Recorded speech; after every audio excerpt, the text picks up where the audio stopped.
사람은 위기 상황 속에 부딪힐 때 그 사람의 진짜 인격을 알 수 있습니다. 그 사람의 사람 됨됨이를 알 수가 있습니다.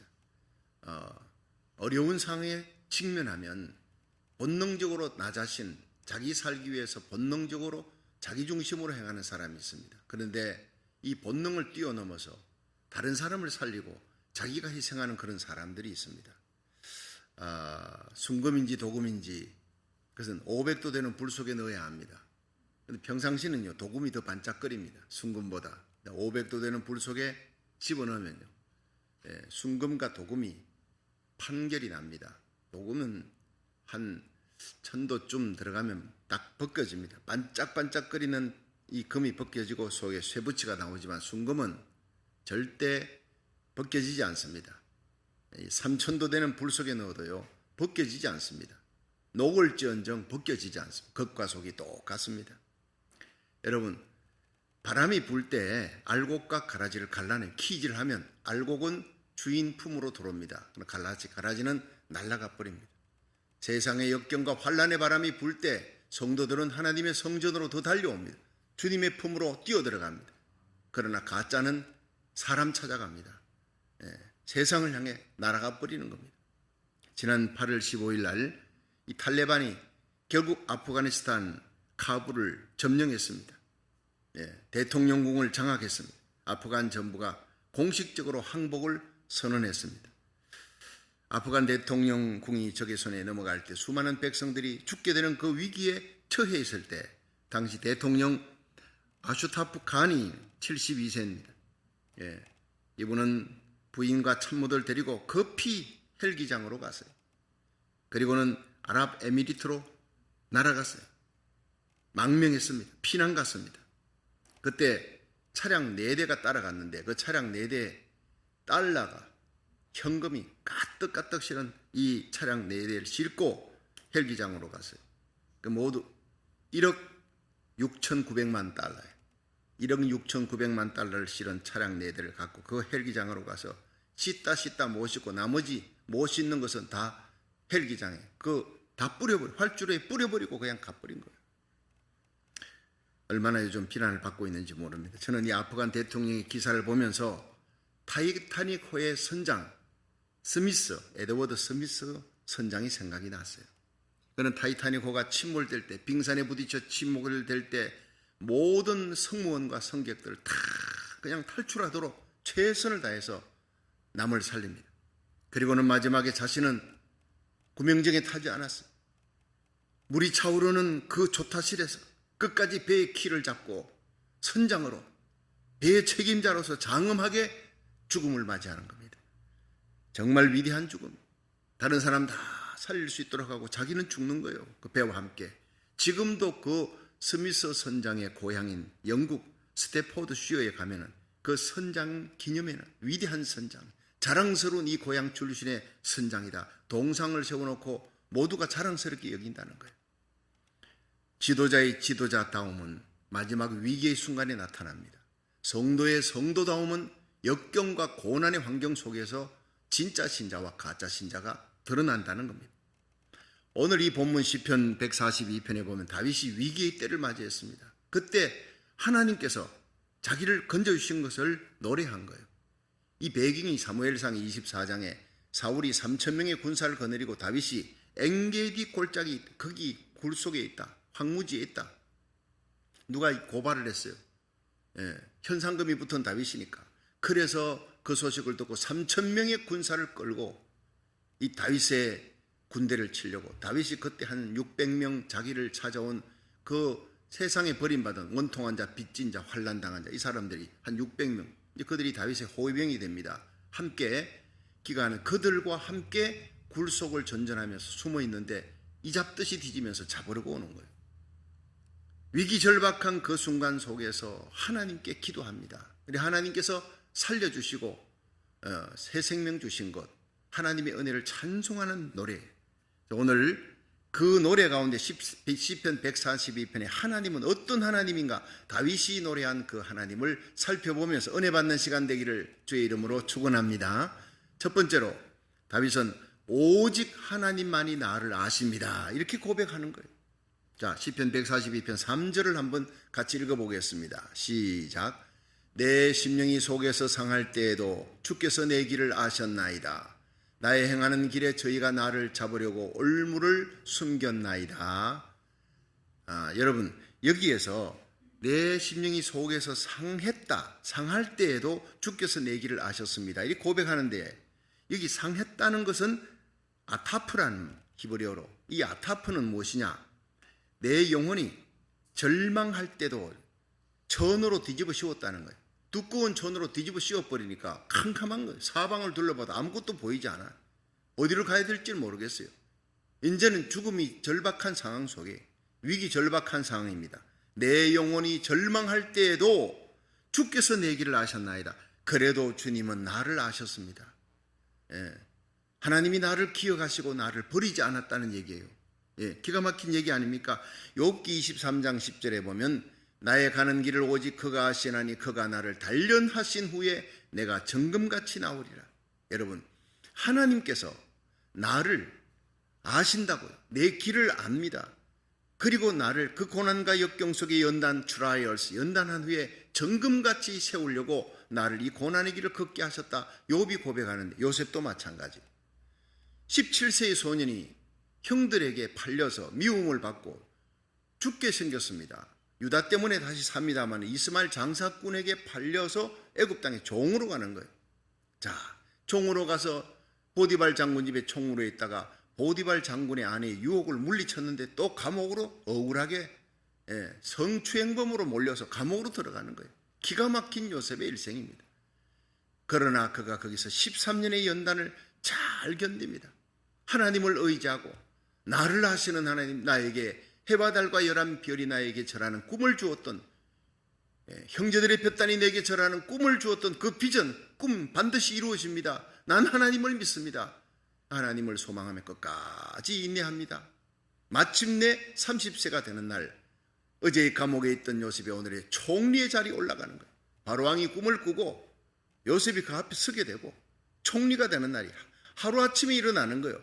하나님의 기도의 응답이 하루아침에 일어난다는 거예요. 여러분, 우리가 기도하다가 낙심하지 마세요. 예수 믿다 낙심하지 말고, 선을 행하다 낙심하지 말고 끝까지 하나님을 바라보시기를 주의 이름으로 축원합니다. 기도의 그릇이 차면 하루아침에 응답되는 역사가, 불가능할 것 같은 일이 하루아침에 응답되는 기적의 역사가 일어날 줄로 믿으시기 바랍니다. 다니엘은요, 자기를 모함했던 사람들이 사자굴 속에 던져 넣었어요. 그런데 하나님이 사자들의 입을 막았습니다. 의로운 다니엘, 사자들이 입에 떨어질 때도, 사자굴에 떨어질 때도 하나님을 바라보았어요. 하나님께서 그를 사자굴에서 건져냈습니다. 바벨론 온도에서 더욱 높이시니라, 더욱 존귀하게 세우시니라. 할렐루야. 여러분, 중세 독일에 이 말틴 루터가 종교 개혁을 일으켰는데 이 교황청이 그를 죽이려고 그러는 거예요. 눈에 가시와 같은 거예요. 그런데 그걸 알고 프레데릭이라는 제후가 이 루터를 납치를 합니다. 납치해가지고 데리고 간 것이 발트버그 성인데, 그 성에 데리고 와서 안전하게 지켜주는 거예요. 이 사람이 밖에 있으면 교황청이 보낸 자객들에 의해서 죽는다는 것을 알고 납치해 와서 거기서 편안하게 안전하게 지켜줬습니다. 그런데 어느 날 루터가 한 장의 편지를 남겨놓고 그 성을 떠납니다. 초롱성 같은 그 피난처를 왜 떠납니까? 그가 떠나는 이유가 바로 프레데릭 제후가 그 편지를 읽으면서 감동을 하는 거예요. 나는 당신보다 더 강하고 크신 하나님의 보호를 받으며 위텐베르크로 갑니다. 거기는 적들이 나를 기다리고 있습니다. 그러나 내게 사명 주신 하나님께서 그 어떤 어려움 속에서도 그 크신 능력으로 나를 보호해 주실 줄로 믿습니다. 적들이 기다리고 있는, 죽음이 기다리고 있는 위텐베르크 성, 95개주의 그 종교개혁항을 걸고 일어났던 바로 그 도시를 향해서 위험이 기다리고 역경과 고난이 기다리고 있는 그곳으로 십자가 지고 가는 겁니다. 하나님이 내게 주신 사명이 끝나지 않았습니다. 이 사명을 끝내는 날까지 하나님은 그의 천사를 보내 나를 지켜주실 것입니다.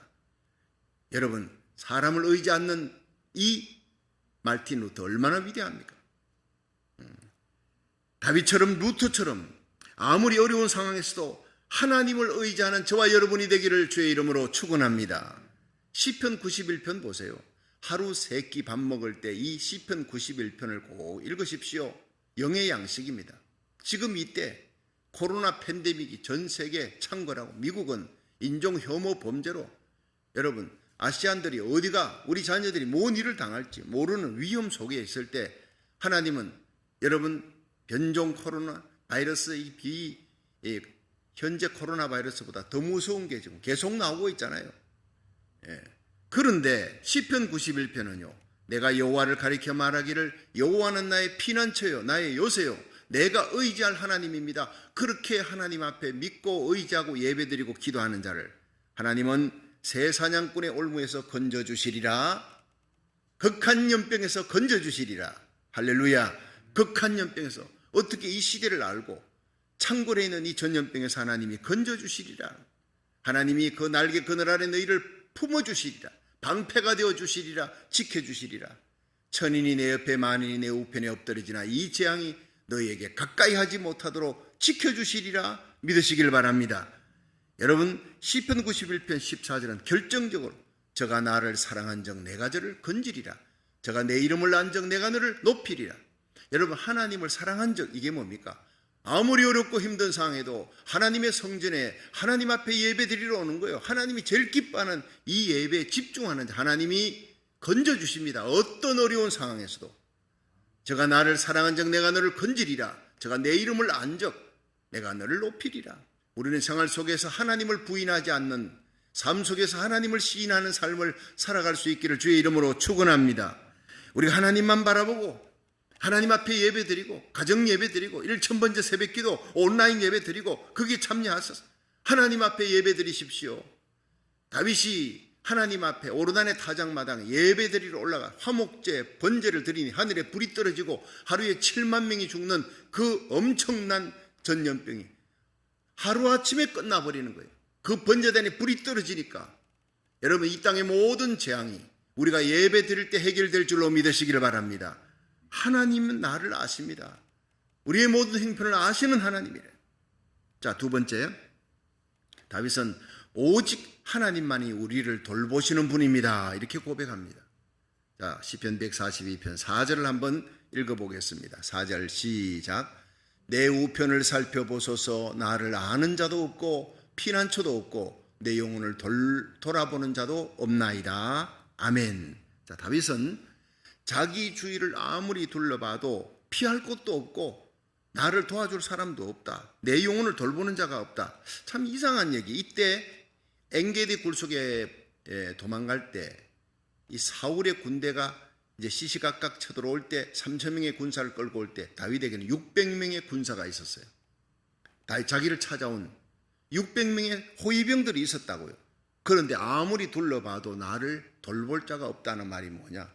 사람은 믿을 대상이 아니라는 거예요. 그걸 진작 깨달은 것입니다. 사람은 덮을 대상이에요. 언제 변할지 언제 배신할지 사람은 믿을 대상이 아니에요. 내가 하나님을 굳게 믿으면 나를 따르는 사람은 나를 굳게 믿고 따라오도록 하나님 만들어줍니다. 여러분 우리 대한민국이 하나님을 굳게 믿고 의지하면 하나님이 미군 철수하지 않도록 지켜주고 붙여줄 줄 믿으시기 바랍니다. 여러분 사람 못 믿습니다. 뭘 미국을 어떻게 믿어요? 자기들 철수해도 지킨다는 아프간 순식간에 다 버려버립니다. 믿을 수 있는 것은 하나님이지 사람은 믿을 존재가 아니에요. 사람은 덮을 존재예요. 용서하고 덮을 존재예요. 사랑할 존재예요. 물질은 다스릴 존재예요. 물질 믿으면 돌아버립니다. 물질 날아가는 순간 떠나버리는 순간 돌아버리는 거예요.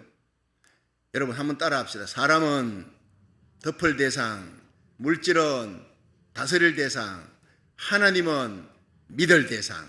예, 원수 마귀는 싸울 대상이에요. 사람은 싸울 대상이 아니에요. 여러분 우리의 싸움은 혈과 육이 아닙니다. 사람이 아닙니다. 정사와 권세와 어둠의 세상 주관자들, 하늘의 악령들, 보이지 않는 악령의 세력을 어떻게 이깁니까? 예수 이름을 앞장세우고 십자가로 승리하는 거예요. 여러분 우리가 하나님만 세월 지나갈수록 의지할 수 있는 분, 믿을 수 있는 분 하나님밖에 없는 줄로 믿으시길 바랍니다.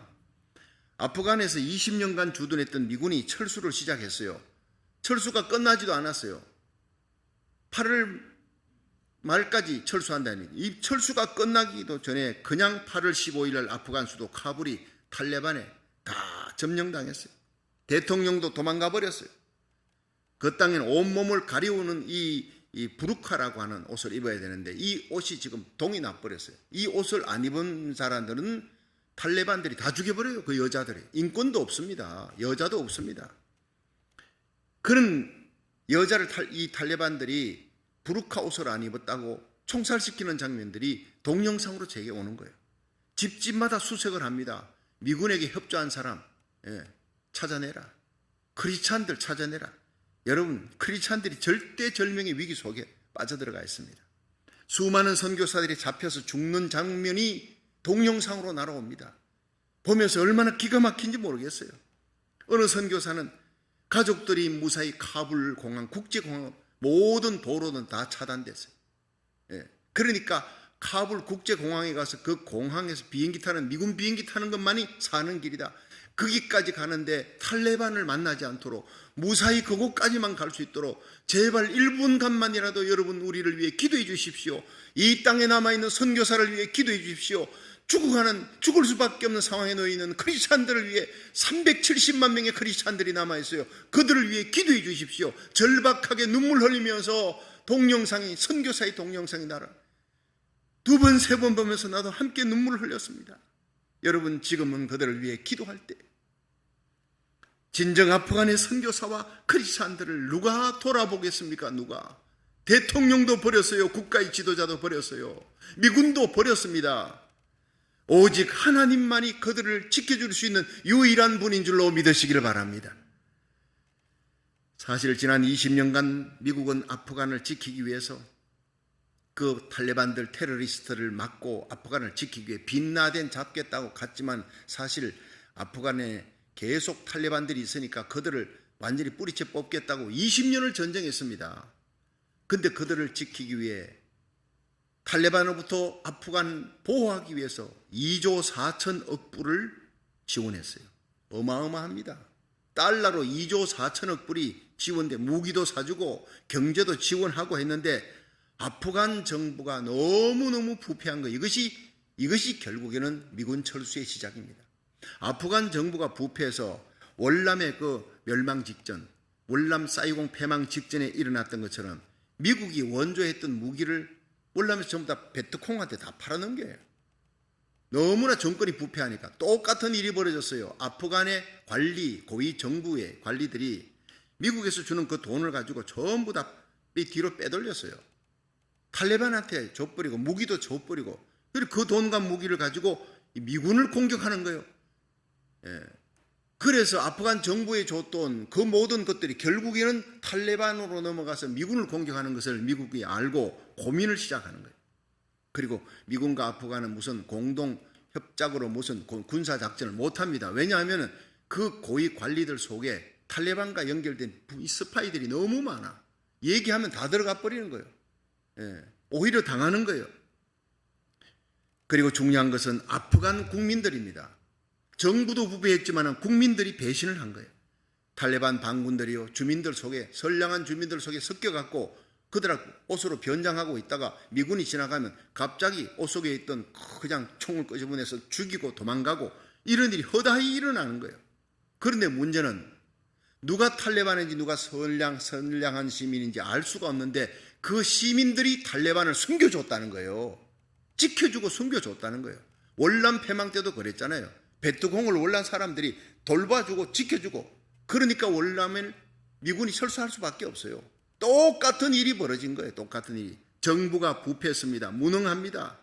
국민들이 탈레반을 숨겨주고 결국에는 이런 나라를 미국이 어떻게 지킬 수 있느냐 고민하다가 더 이상 지켜줄 수 없다. 우리의 젊은이들이 헛되이 희생할 수 없다. 미군 철수, 이렇게 된 겁니다.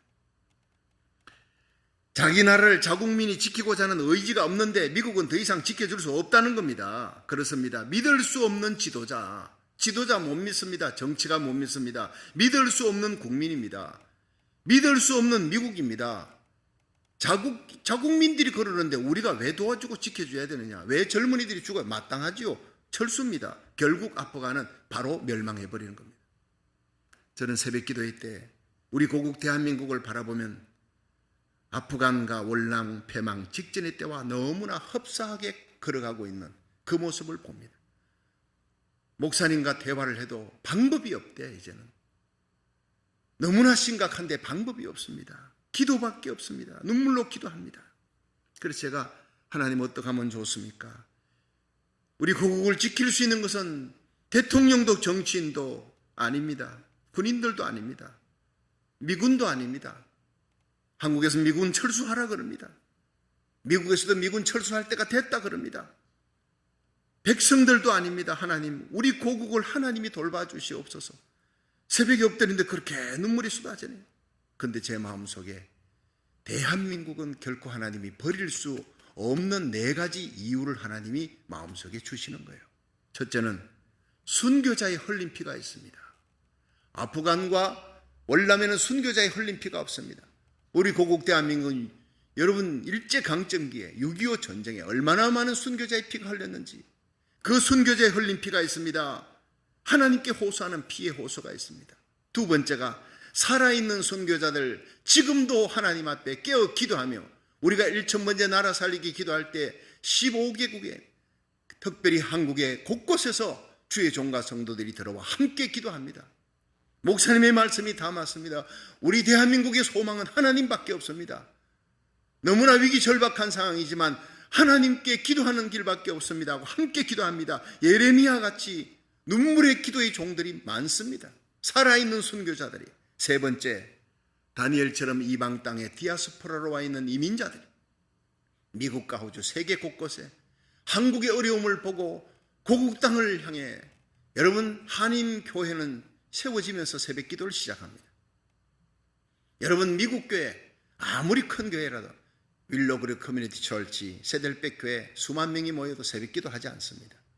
하나님 앞에 새벽에 엎드려 새벽을 깨우는 하나님 중심, 말씀 중심, 십자가 중심, 순교 신앙의 후에 한인들을 하나님이 미국 땅 보내어서 여러분 50개 주에 4,300개 한인교회가 새벽을 깨웁니다. 우리가 나라 살리기를 1000번째 하며 다니엘처럼 하루에 3번 예루살렘을 향하여 기도의 문을 열고, 다니엘이 이방 땅 바벨론의 총리의 자리에 올라갔지만 그의 가슴은 날마다 하루에 3번 기도의 창을 열고 고국을 향해, 예루살렘을 향해 눈물로 기도했던, 우리는 다니엘의 가슴을 안고 고국을 향해 나라 살리기를 1000번째를 하는 거예요. 이와 같이 수많은 디아스포라들, 한인들이 고국을 향해 눈물 뿌려 기도합니다. 이 기도가 있는 한 우리 고국은 절대 무너지지 않는 줄로 믿으시길 바랍니다.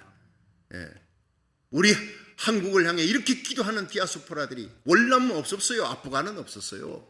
지금 이렇게 예레미야처럼 기도하는 한국교회 주의 종들, 성도들, 다니엘처럼 기도하는 디아스포라들이 얼마나 많습니까? 하나님이 그걸 깨닫게 해주시고, 결정적으로 4번째, 대한민국은 마지막 사명이 있는 나라, 사명, 선교 사명. 이사야 55장 5절입니다. 네가 알지 못하는 나라를 부를 것이다. 하나님이 이스라엘 향해서 네가 알지 못하는 나라를 내가 부를 것이다. 너를 알지 못하는 나라가 네게 달려올 것이다. 나 여호와가 네 하나님, 너의 하나님, 곧 하나님의 거룩한 자를 인함이라. 하나님이 그를, 이스라엘을 구원하기 위해, 이스라엘의 마지막 이방인의 때가 차면 이스라엘의 하나님의 복음이 돌아오리라 했던 로마서 9장에서 11장 그 사건을 이루기 위해 한 나라를 정하셨는데, 여러분 이 이사야 55장은요 예수님 태어나기 500년 600년 전의 일입니다. 지금부터 2600년 전에 하나님이 코리아를 예정해 놨다. 하나님이 부르는 나라, 이것을 히브리어로 보니까 그게 코리아라. 여러분 귀에 딱가리가 않도록 얘기하지 않습니까? 나는 확신하고 있는 사람이에요. 살롬 예루살렘 대회에 가봤습니다. 가봤더니 우리 한인들 밖에 그 이스라엘을 직접 선교할 수 있는 나라는 대한민국밖에 없다는 것을 제가 깨달았어요. 실감을 한 거예요. 나 여호와 내 하나님 이스라엘의 거룩한 자가 한 나라를 불러서 네게 달려오게 할 것이다. 내가 너를 영화롭게 하였느니라. 그것은 하나님이 구원을 주시기에 예수 복음을 전하고 민족적인 회개의 운동과 민족적으로 예수님을 영접하는 놀라운 역사가 곧 일어날 줄로 믿으시기 바랍니다. 그 놀라운 일에 하나님이 대한민국을 히든 카드로 감추고 있는 거예요. 이 4가지 이유 때문에 하나님은 우리 고국 대한민국을 반드시 지켜줄 줄로 믿으시기 바랍니다. 다만 목숨 걸고 기도하라. 기도하지 않고 하나님이 해주시겠거니 아닙니다. 하늘에서 비가 내린다. 열왕기상 18장 1절입니다. 근데 하나님이 비 내리도록 기다리지 않았습니다. 여러분, 모든 죄악에 비가 오지 않게 했던 죄악의 근원을 엘리야가 뽑아냅니다.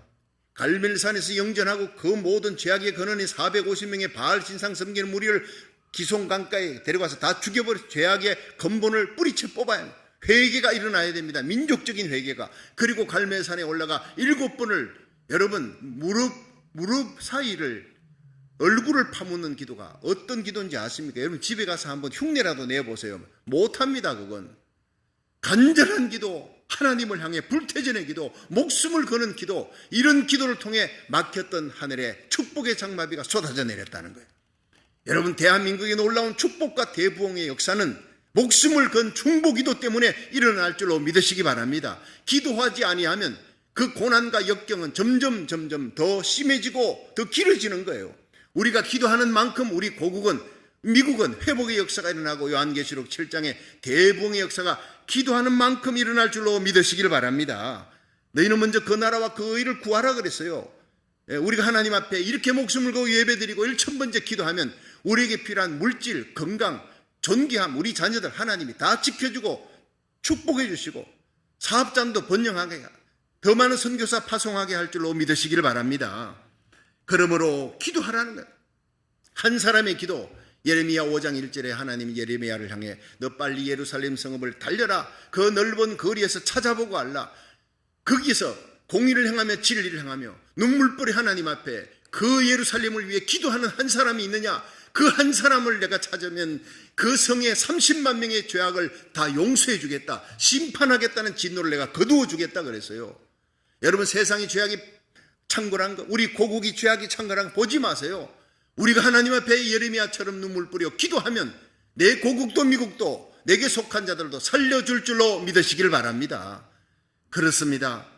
자기 아들을 우리 위에 아낌없이 내어주신 하나님이 어찌 그 아들과 함께 모든 것을 너희에게 은사로 선물로 주지 않겠느냐? 왜 기도 응답하지 않겠느냐는 거예요. 다윗은 그 어떤 사람도 어떤 왕도 어떤 군사도 의지하지 않았습니다. 오직 하나님만 의지했습니다. 하나님만 나를 돌보실 분입니다 고백하면서 나아갔더니 하나님이 나를 구원해 주었습니다. 이 고백이 저와 여러분의 고백이 되기를 주의 이름으로 축원합니다. 마지막 세 번째, 오직 하나님만이 나의 피난처가 됩니다 라고 결정적인 고백을 합니다. 시편 142편 5절을 한번 보겠습니다. 시작. 여호와여, 내가 주께 부르짖어 말하기를 주는 나의 피난처시요 생존 세계에서 나의 분깃이시라 하였나이다. 아멘. 여러분, 이 다윗은 결정적으로 내가 하나님께 부르짖어 말합니다. 주님은 나의 피난처입니다. 부르짖어 그 절망 가운데 기도했던 다윗이 하나님이 나의 피난처입니다. 여러분, 엔게디 굴속에도 하나님께서 지켜주셨습니다. 3,000명의 군사들이 시시각각 쫓아오는데 하나님이 우리를 살려주었습니다. 기가 막힐 수렁 가운데에서 건져주었습니다. 이제 하나님께 영광의 노래를 부릅니다. 하나님이 나의 피난처였습니다. 이것을 그냥 말하는 게 아니라 부르짖어 말한다 그래요. 외치면서 말하는 거예요. 여러분, 다윗은 고백했습니다. 이 세상이 아무리 넓어도 내 주위에 600명 나를 호위하는 사람들이 있어도 내가 온전히 피할 수 있는 피난처는 하나님밖에 없습니다. 탕자가 아버지 집을 떠났습니다. 많은 돈을 갖고 떠났습니다. 돈 의지하고 갔다가 다 써버리고 이제는 거지가 됐어요. 돼지 우리 옆에서 돼지가 먹는 지엽 열매를 먹으려 해도 주는 자가 없더라. 기가 막힌 상황에 놓였을 때 비로소 아버지가 생각이 난 거예요. 여러분, 고난은 하나님이 우리를 부르는 확성기입니다. 그래도 그가 자살하지 않고 아버지 집으로 돌아간 것이 하나님의 은혜 아닙니까? 성경 속에 이에 일어나 아버지께로 가니라. 빈털털이 되고 거지가 되어 부끄러운 모습으로 가느니 차라리 나 딴 데 가서 죽어버릴 거야, 이럴 수도 있잖아요. 자존심, 여러분, 그는 자존심 다 묻어버리고 아버지께로 돌아옵니다. 아버지 집에 가면 살 수가 있다. 내가 이제 내가 아들이 아니라 종의 하나로 써달라고 해야지. 아버지께 그렇게 빌어야지. 그렇게 가는데 석양노을에 그는 아버지 집으로 걸어갑니다. 한 걸음 한 걸음 걸어가는 길이 얼마나 부끄럽고 고개를 푹 숙이고 남루한 옷을 입고 걸어가는데 동네 사람 아무도 알지 못해요. 근데 아버지가 문 앞에 서서 보고 있다가 상가가 아직도 먼데 성경은 기록하고 있어요. 거리가 아직도 먼데 아버지는 알아봤어요.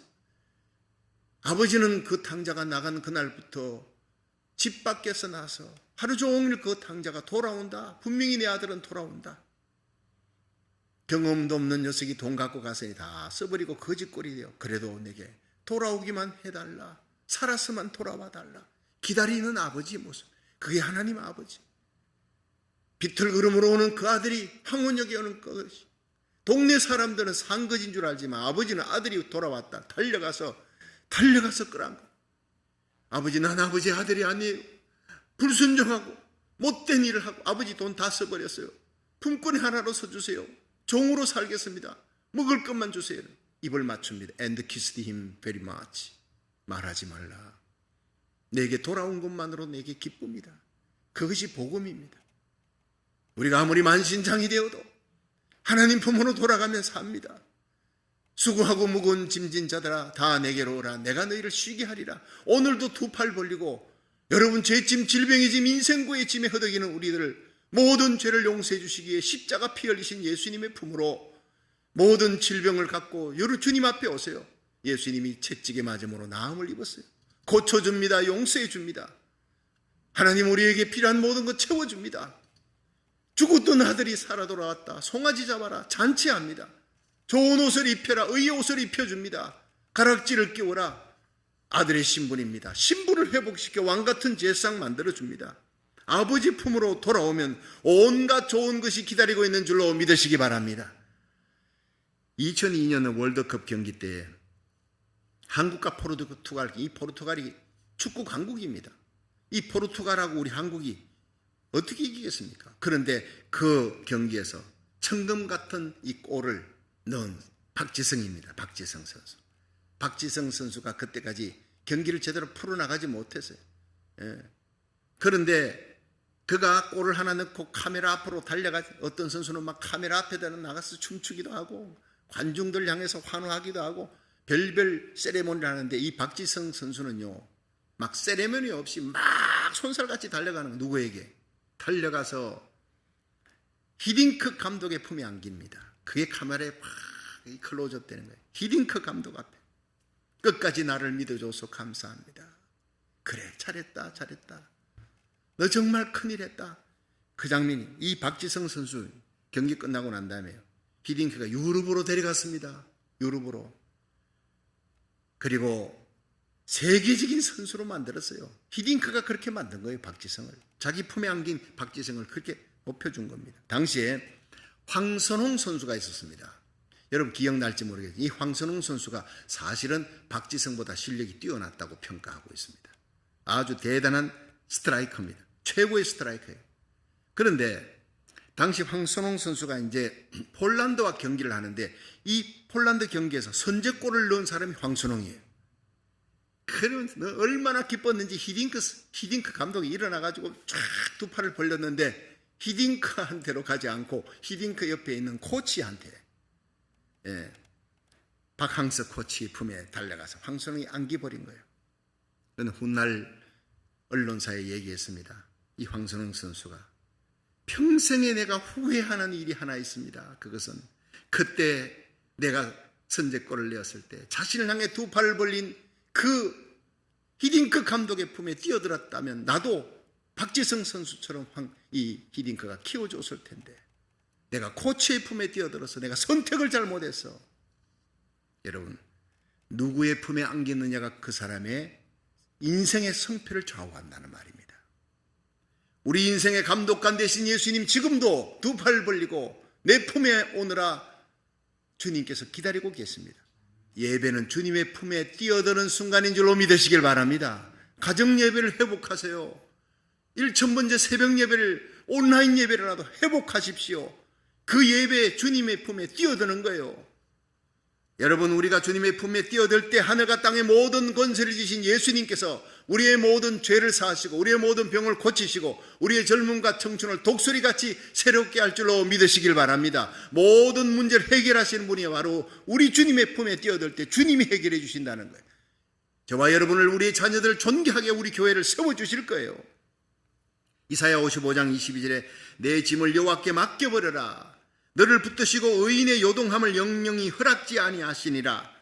잠언 16장 3절에 내가 하는 일을 여호와께 맡겨라. 그러면 너의 경영하는 것, 너의 계획하는 것을 이루어 주시리라. 시편 37편 5절에 내 길을 여호와께 맡겨라. 그를 의지하면 그가 이루어 주시고 내 의를 정오의 빛같이 드러내시리라 했어요. 여러분, 오직 하나님만이 우리의 소망인 줄로 믿으시길 바랍니다. 오직 하나님만이 우리를 돌보고 우리 고국을 미국을 돌보시는 하나님, 여러분의 가정은 자녀들을 돌보시는 하나님인 줄로 믿으시길 바랍니다. 오직 하나님만이 우리의 피난처가 되시는 하나님인 줄로 믿으시기 바랍니다. 이 하나님을 굳게 붙들고 날마다 승리하는 삶을 사시기를 주의 이름으로 축원합니다.